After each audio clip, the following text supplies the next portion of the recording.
Hello everyone, my name is Scott Bates and I'm going to be going over graphing skills, reading, constructing, and analyzing graphs.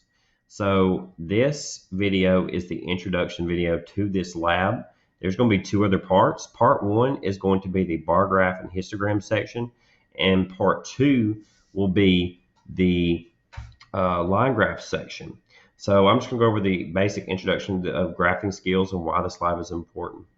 So this lab is located in the Natures of Science unit folder. The Nature of Science unit folder is done the first part of the school year. Now, what's really great about this is since it's done so early, students do not really like graphing as much as I guess most teachers do, or I love graphing, but they do not usually. And a lot of times they start the 8th grade school year and they did not learn any graphing last year, or they did not know how to graph, or they forgot how to graph. You know the drill. Their teacher didn't teach it. All the excuses. So I enjoy this lab especially because when I do this lab, I actually will make them use notebook paper on purpose. Graph paper is also very helpful here for sure, but the main reason I like to use notebook paper is I tell them that they use rulers. I do give them rulers and notebook paper, and I tell them that they'll have the best graphs in the whole school, and they'll use notebook paper, and they don't really believe me, but then I talk them through how to use the rulers with the document camera, and by the end of it they're like, oh my goodness, I can make really nice graphs. And I'm not saying that it changes them and they love graphs from here on out, but they do enjoy it for that day.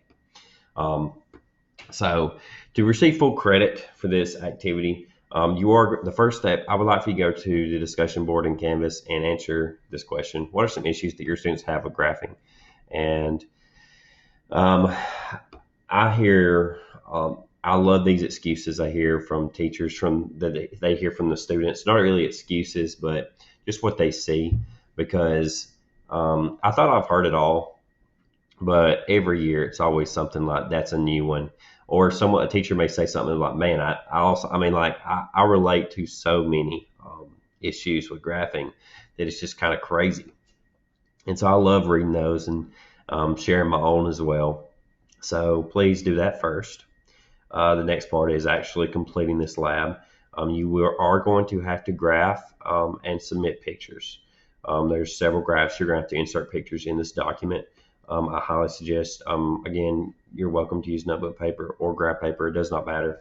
But we are looking for extremely straight, neat looking graphs.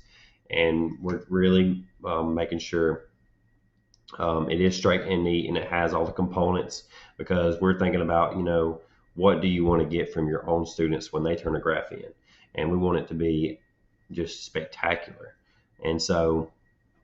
And there is in the line graph section a very good checklist that you can use. But anyway, so the objectives right here is again the basic graphing skill lessons to be used throughout the science course of study. Because how many times do we use graphing in 8th grade science? Relating to velocity, acceleration, potential and kinetic energy. There's just so many different ways that graphs and data can be represented. And like I said, it's everywhere.